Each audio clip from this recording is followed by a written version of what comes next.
Il avait à peine 20 ans. Un âge qui semblait adulte, mais dans sa tête, le vent soufflait encore, et la moitié de ses pensées tourbillonnait autour de l'idée de faire la fête avec ses amis, tandis que l'autre moitié se concentrait sur le désir de passer du temps avec une fille.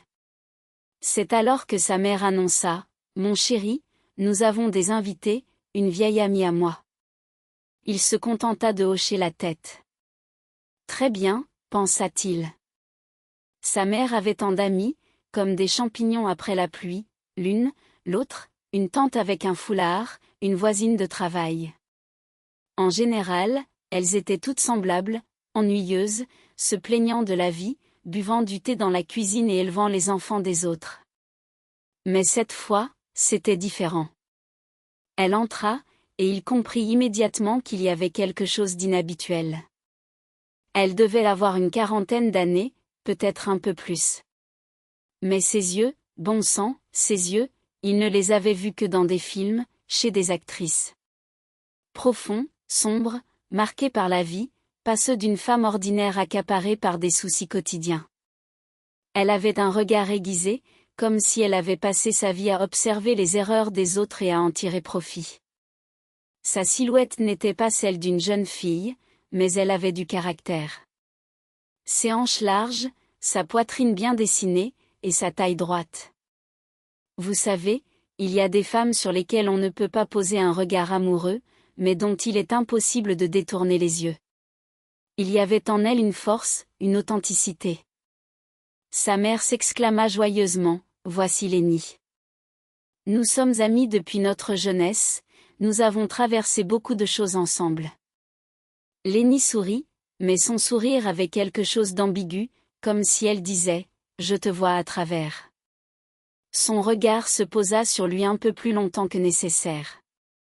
Sa mère, bien sûr, ne s'en aperçut pas, s'affairant avec le thé et les pâtisseries, tandis qu'il se tenait là, une étrange sensation au fond de lui. Ils s'assirent à table, sa mère commençant ses habituels bavardages sur le travail, les voisins, les prix. Mais Lenny, soudain, lâcha des répliques qui le laissèrent sans voix. Elle évoqua la prison, parla des gens qui l'avaient trahi, tout cela avec une telle aisance, comme si elle racontait une simple course au magasin. Il était assis là, feignant d'être calme, mais à l'intérieur, ça bouillonnait. Quel ami pour ma mère! Pendant que sa mère était occupée dans la cuisine, Lenny alluma une cigarette près de la fenêtre, puis se tourna vers lui et dit, comme si de rien n'était : « Donc, tu as 20 ans, jeune homme. Tu es encore jeune, mais déjà un homme. » Il faillit s'étouffer avec son thé. Elle dégageait une odeur qui n'était pas seulement celle du tabac, mais aussi d'un parfum fort, bon marché, mais qui semblait étrangement convenir à son caractère. Cette combinaison de cigarettes, de parfum et de son rire s'immisça sous sa peau. Il tenta de plaisanter, disant qu'il avait encore beaucoup à apprendre. Elle rétorqua : « Peu importe si tu es un idiot ou non, l'important, c'est d'avoir du cran. Le reste suivra. » Elle éclata de rire. Il comprit que les conversations allaient être intéressantes. Elle ne se gênait pas pour dire des choses qu'une femme ordinaire ne dirait jamais en présence du fils de son ami. Elle pouvait lui demander directement : « As-tu une copine ?» et le regarder si intensément qu'il sentait qu'elle ne s'intéressait pas à la fille, mais à lui.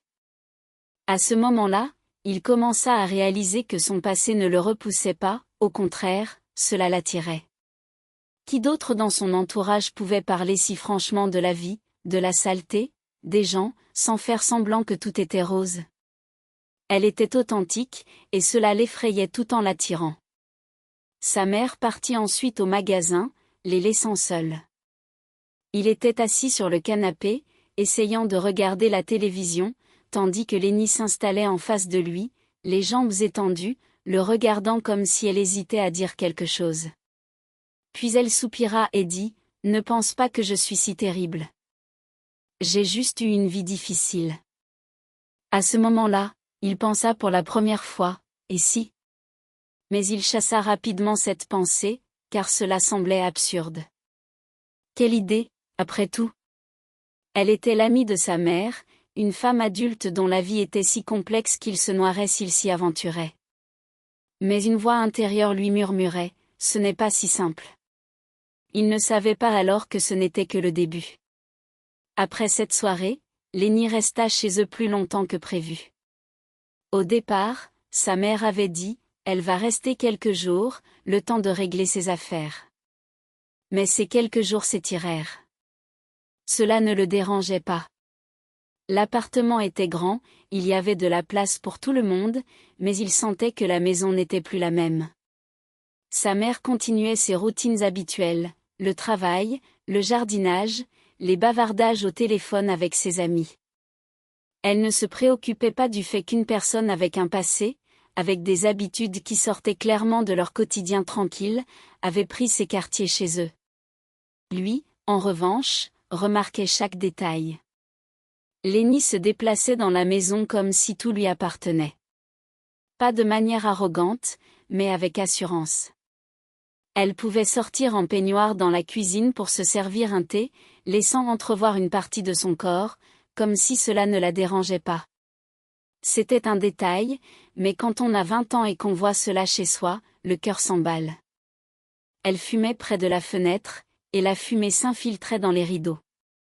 Sa mère soupirait, « Lenny, encore toi. » Mais elle se contentait de sourire et répondait, « Allons, chez toi, c'est déjà assez enfumé à cause des voisins. » Il observait, se demandant comment elle faisait, comment elle pouvait sortir indemne de n'importe quelle situation. Avec lui, elle adoptait une approche particulière. Au début, ce n'était que des remarques innocentes, comme « Je vois que tu fais du sport, tes épaules ont l'air musclées. » Ou encore « Tu grandis à vue d'œil, ta mère doit être fière de toi. » Mais dans ces mots, il y avait toujours un sous-texte caché. Il le ressentait, même s'il ne pouvait pas le formuler. C'était comme un jeu. Un jour, sa mère lui demanda de l'aider à réparer un robinet. Il se glissa sous l'évier, tout en savon, maugréant dans sa barbe. C'est alors que Lenny s'approcha, s'asseyant à côté de lui pour observer. D'abord silencieuse, elle finit par lâcher, « Un homme doit avoir une tête d'or et des mains d'or. » Il sursauta, presque heurté par un tuyau. Elle riait, ajoutant, « Ne te vexe pas, c'est juste une blague. » Mais il savait qu'elle prenait plaisir à le mettre dans tous ses états. Sa mère rentra à ce moment-là, les voyant ensemble, et demanda calmement, « Alors, vous avez réparé ?» Son cœur battait la chamade, comme s'il était en examen. Lenny, bien sûr, affichait un visage innocent. Oui, tout était sous contrôle. Plus elle vivait chez eux, plus il se surprenait à penser à elle. Il assistait à ses cours à l'université, mais son esprit était occupé par son rire, son regard, la façon dont elle fumait près de la fenêtre. Il se posait la question, « Es-tu fou ? C'est l'amie de ta mère, une femme adulte avec un passé que tu ne peux même pas imaginer. » Mais son corps réagissait différemment. Une fois, sa mère était partie chez une voisine, et ils se retrouvèrent seuls. Lenny était à la cuisine, coupant des pommes, quand il entra juste pour se servir un verre d'eau. Elle lui tendit un morceau en disant, « Tiens, goûte, c'est sucré. » Il prit le morceau, et leurs doigts se frôlèrent, un contact qui dura un peu trop longtemps. Il la regarda, et elle plongea ses yeux dans les siens avec un léger sourire. L'atmosphère devint soudainement lourde, presque suffocante. Il expira, remercia et s'enfuit comme un adolescent. À l'intérieur, tout tremblait. Elle jouait avec lui. Il le comprenait, mais il ne savait pas où se trouvait sa limite. Parfois, il avait l'impression qu'elle allait faire un pas, et tout deviendrait clair. Mais l'instant d'après, elle pouvait discuter tranquillement des prix des pommes de terre avec sa mère, comme si aucun jeu n'existait. Il commença à remarquer quelque chose d'étrange chez lui. Il restait plus souvent à la maison. D'habitude, il se précipitait dehors pour retrouver ses amis, mais maintenant, il préférait rester. Il voulait être près d'elle, même si c'était juste pour croiser son regard ou entendre sa voix. La nuit, Il se demandait si elle agissait ainsi intentionnellement ou si c'était lui qui devenait fou. Un soir, sa mère rentra tard, annonçant « Je serai en retard. Nourrissez-vous mutuellement ». Ils se retrouvèrent donc seuls. La télévision diffusait quelque chose d'insignifiant, mais ni elle ni lui ne l'écoutaient. Elle était assise à la cuisine, fumant, jouant avec une tasse de thé. Il entra par politesse, mais son cœur battait la chamade. C'était le moment. « Assieds-toi », dit-elle en poussant un tabouret avec son pied. « Nous devons parler. » Il s'installa. Ils restèrent silencieux pendant 1 minute. Puis, elle expira la fumée vers la fenêtre et demanda « Tu penses que je suis moche ?» Il se figea. La question semblait hors de propos, mais il y avait quelque chose derrière. « Non », réussit-il à dire. « Tu es juste différente. » Elle sourit. « Différente, c'est un euphémisme.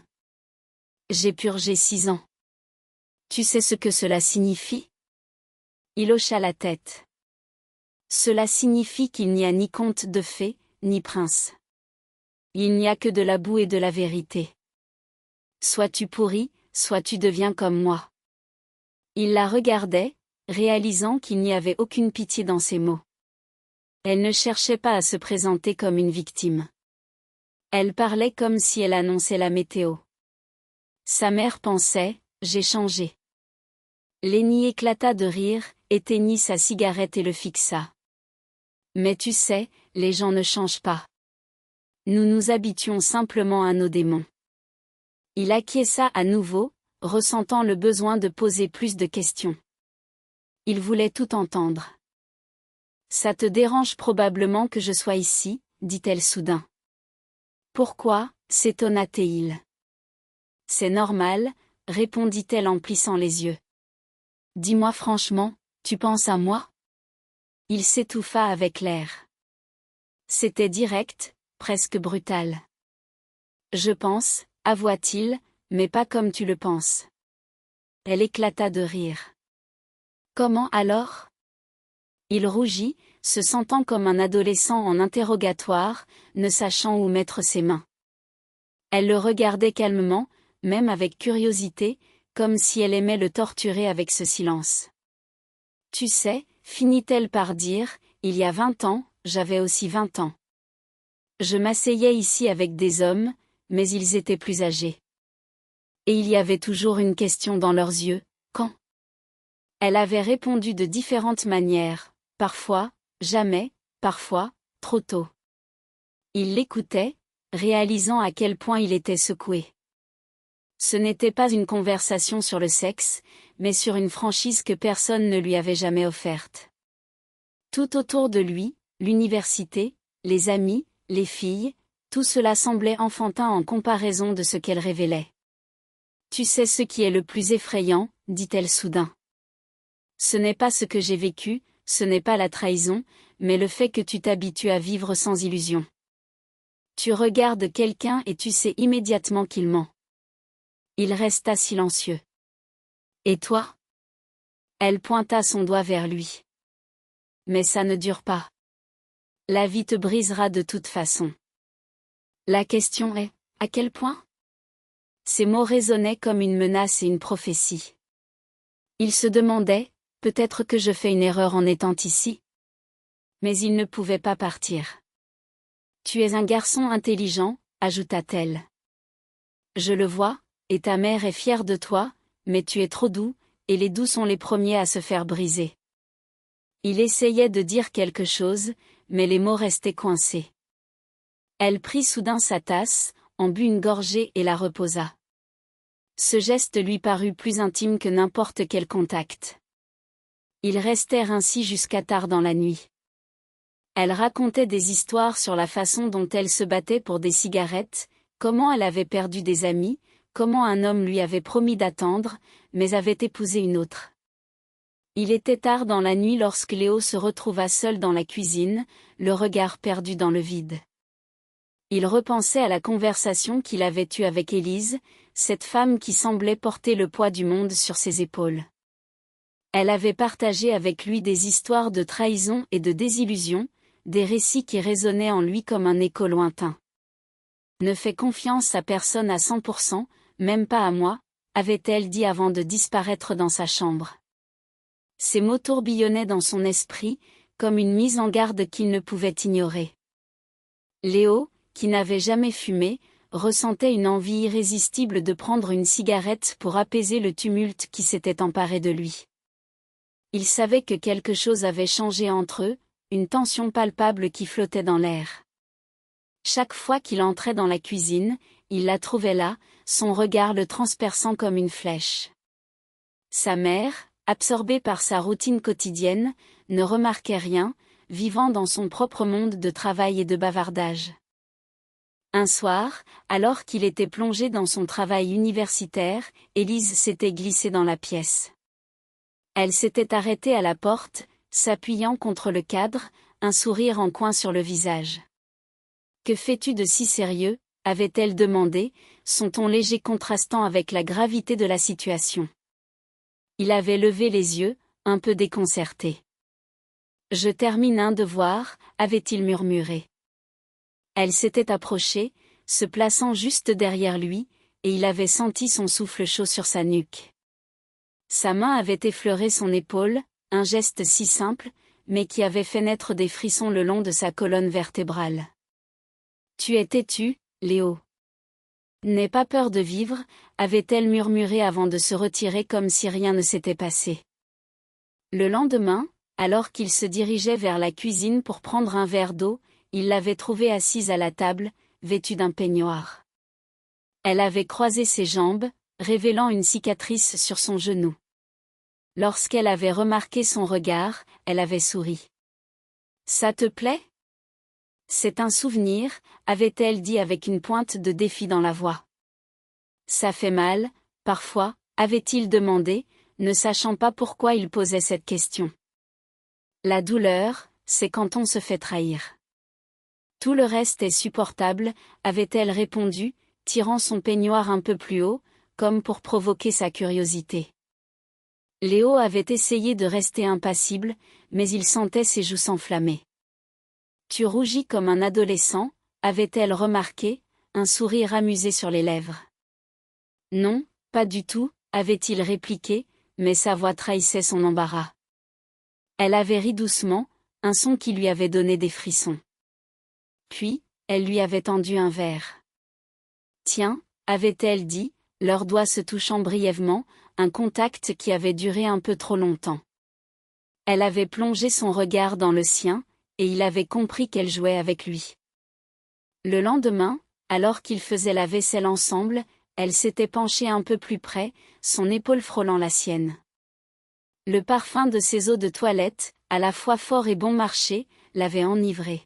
« C'est effrayant », avait-elle chuchoté. Il s'était tourné vers elle, mais les mots lui manquaient. Elle était si proche qu'il pouvait voir chaque ride autour de ses yeux, chaque nuance de son expression. « Tu sais que ce n'est pas un jeu, n'est-ce pas ?» avait-elle murmuré, avant de se redresser brusquement, comme si elle avait pris conscience de la situation. « Bon, tout est propre. »« Bien joué », avait-elle ajouté, le ton léger, mais il était resté avec un cœur battant, comme s'il venait de courir un marathon. Les nuits étaient devenues les plus difficiles. Il se retournait dans son lit, écoutant chaque pas qu'elle faisait dans le couloir. Lorsque la porte de sa chambre grinçait, sa gorge se serrait. Il se disait qu'il pourrait tout lui avouer, mais il se rappelait toujours ces mots, « Ne me fais pas confiance à 100%. » Il réalisait qu'elle le poussait lentement vers un précipice, mais c'était à lui de faire le premier pas. Un soir, alors qu'ils étaient seuls dans le salon, sa mère étant partie chez une amie, Élise avait mis de la musique douce. Elle s'était assise près de lui sur le canapé, étendant ses jambes. « Sais-tu ce qui est le plus dangereux chez une femme ?» avait-elle demandé, son regard perçant le sien. « Quoi ?» avait-il demandé, intrigué. « Quand elle sait que tu la désires, mais qu'elle ne te donne ni oui ni non », avait-elle répondu, son ton détaché. Léo était resté figé, réalisant que c'était une confession déguisée. « Que veux-tu alors ?» avait-il osé demander. Elle avait souri, se penchant légèrement vers lui, et avait murmuré, « Que tu comprennes par toi-même. » Puis, elle s'était éloignée, le laissant dans une pièce vide, son esprit en ébullition. Cette nuit-là, il avait eu du mal à se concentrer sur autre chose. Il avait tenté de se distraire avec des amis, jouant au football et buvant de la bière, mais rien ne pouvait apaiser l'agitation en lui. Il savait qu'elle était chez eux, et il ne pouvait s'empêcher de revenir vers elle, comme un aimant. Il était rentré tard, sa mère déjà endormie. L'appartement était silencieux, seul le tic-tac de l'horloge résonnait dans la cuisine. Il s'était allongé, mais le sommeil ne venait pas. Il fixait le plafond, son esprit hanté par l'image d'Élise, assise sur le canapé, cigarette à la main, le regard perçant. Après une vingtaine de minutes, il avait compris qu'il ne pouvait pas rester là sans agir. Il s'était levé, marchant dans le couloir, essayant de ne pas faire grincer le parquet. Puis, il avait vu la lumière de la cuisine, une lueur jaune et douce. Il s'était approché, le cœur battant. Et là, elle était là. Vêtue d'un long t-shirt, elle était assise à la table, fumant une cigarette. Une cendrier et une tasse de thé trônaient devant elle. Elle l'avait vue et n'avait pas paru surprise. « Tu ne dors pas ?» avait-elle demandé doucement. Il avait haussé les épaules. « Viens ici » avait-elle ajouté. Il s'était assis en face d'elle, et elle avait éteint sa cigarette, le regardant intensément, sans dire un mot, avant de lui offrir un sourire légèrement en coin. « Voilà, on s'est retrouvés. » Elle s'était approchée de lui, un sourire énigmatique sur les lèvres. « Tu savais que j'allais sortir, n'est-ce pas ?» dit-elle calmement. « Je savais que tu viendrais. Les hommes sortent toujours. » Il était resté silencieux, la gorge sèche, le cœur battant si fort qu'il craignait que les voisins l'entendent. Elle avait pris sa tasse, y avait versé du thé et l'avait poussé vers lui. « Bois, pour que tes mains ne tremblent pas », il avait saisi la tasse, mais n'avait pas pu boire. Soudain, elle avait tendu la main et avait effleuré sa paume. Ce n'était pas un geste anodin, mais une caresse consciente. Ses doigts, chauds et fermes, portaient des bagues délicates. « Tu sais, » murmura-t-elle, « tu es un bon gars. Trop bon, même. À ta place, j'aurais peur. » Peur de quoi ? Se demanda-t-il intérieurement. Elle avait souri, son regard planté dans le sien, et il avait ressenti un bourdonnement dans sa tête, comme le bruit d'un avion. Aucune pensée, juste des émotions. Un peu plus, et il franchirait une ligne. « Tu as fait exprès de commencer, n'est-ce pas ? » « Quoi ?» l'interrompit-elle, un sourire amusé sur le visage. « Je ne fais que te montrer que la vie peut être ainsi. Sans règles. » Elle s'était rapprochée, et il avait senti son souffle chaud, la chaleur de sa peau. À l'intérieur de lui, une alarme avait retenti, « Stop ! Sa mère est juste à côté. C'est impossible. » Mais son corps ne l'écoutait pas. Ils étaient restés là, silencieux. Puis, elle s'était penchée un peu plus près, presque collée à lui, et avait chuchoté, « Alors, prêt à voir combien tu es courageux ?» Il était resté figé. Elle s'était soudainement éloignée, s'était levée, avait pris sa tasse, en avait bu une gorgée et avait dit, indifférente, « Va te coucher, demain nous en reparlerons. » Il était resté là, abasourdi. « Et toi ?» avait-il réussi à articuler. « Moi ?» Elle avait souri, comme si elle savait déjà tout. Puis elle était sortie de la cuisine, le laissant seul. Il était resté assis pendant 10 minutes, perdu dans ses pensées. Que était-ce que cela ? Un test ? Une provocation ? Ou avait-elle peur de franchir cette limite ? Il s'était couché, mais le sommeil ne venait pas. Chaque cellule de son corps brûlait. Il avait compris que cette nuit le hanterait toute sa vie, peu importe ce qui s'était passé ou non. Ce qui comptait, c'était qu'il avait frôlé le bord. Au petit matin, il s'était finalement endormi. Il avait rêvé d'elle, riant, marchant dans le couloir, l'appelant. Il s'était réveillé en sueur, le cœur battant comme s'il avait couru un marathon.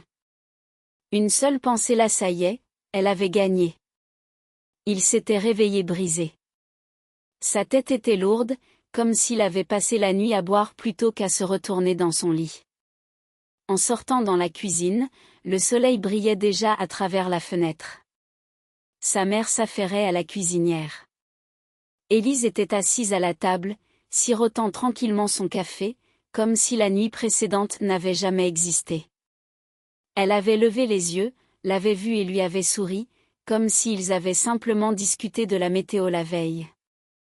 La cuisine était plongée dans une semi-obscurité, l'atmosphère si tendue qu'on aurait pu la couper avec un couteau. « Bonjour, héros », avait-elle dit avec une pointe de moquerie. Il était resté figé, essayant de comprendre si c'était une allusion ou une simple blague, mais sa mère avait immédiatement interrompu ses pensées. « Mon chéri, assieds-toi, l'omelette est prête. » Et tout était redevenu normal, comme une couverture qui le recouvrait. Mais à l'intérieur, il ressentait un incendie. Il s'était assis, mangeant en silence.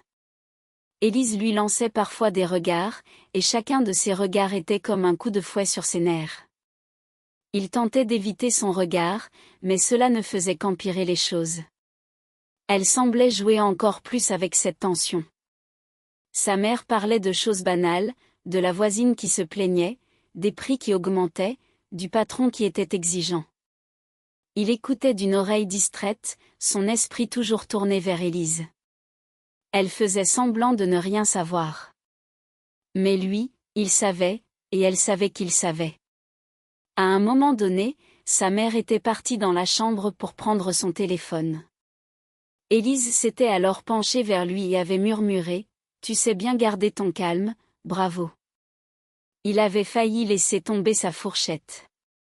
Il voulait répondre, mais sa mère était revenue, et tout était redevenu comme avant. La journée s'était étirée étrangement. Sa mère avait emmené Élise au marché, puis elles avaient discuté de robes. Il tournait autour d'elle, feignant d'être occupé, mais ses pensées revenaient sans cesse à sa phrase du matin « Tu sais bien garder ton calme ». Que voulait-elle dire par là? Un test, une taquinerie, ou une reconnaissance que quelque chose s'était passé entre eux, même si cela n'était pas officiel? Le soir, il avait de nouveau croisé Élise dans la cuisine. Sa mère était déjà au lit. Élise avait sorti du thé, en avait versé dans une tasse et en avait poussé une vers lui. « Tu es sur des charbons ardents aujourd'hui » avait-elle dit. « Et toi, qu'en penses-tu » avait-il répliqué, un peu brusquement. Elle avait souri, bu une gorgée et l'avait regardé droit dans les yeux, sans cligner des paupières. « Je pense que tu prends tout trop au sérieux. Parfois, une nuit, c'est juste une nuit. » Et elle était partie dans sa chambre. Il était resté là, le cœur serré. Pour lui, cette nuit était celle qui avait tout changé, mais pour elle, c'était juste une nuit. À ce moment-là, il avait vraiment commencé à se demander si elle savait depuis le début ce qu'elle faisait, qu'elle le piégeait dans ses non-dits, et que cela lui était juste plus facile et plus amusant. Mais peu importe, il ne pouvait plus faire marche arrière. Il était pris dans le jeu et ne pouvait pas en sortir. Le soir suivant, après ces paroles, il était allongé dans son lit, essayant de comprendre ce qui lui arrivait. Il avait l'impression de vivre dans un scénario qui ne lui appartenait pas, où les rôles étaient écrits par d'autres. Il était un jeune homme de 20 ans, pensant tout savoir sur la vie, mais se retrouvant être une pièce dans un jeu qui ne lui appartenait pas, juste une nuit, avait-elle dit. Pour lui, ce n'était pas du tout juste. C'était comme un coup de massue. C'était le moment où il avait compris pour la première fois que les adultes n'étaient pas obligés de jouer selon ses règles. Il pouvait penser qu'il était intelligent, intéressant, qu'il avait tout compris, mais ils avaient de l'expérience, leurs propres démons, leur propre fatigue, et lui n'était qu'un épisode, pas un roman entier. Quelques jours plus tard, elle était partie. Sa mère l'avait accompagnée jusqu'à la gare, le cœur lourd. Abonnez-vous à la chaîne de nombreux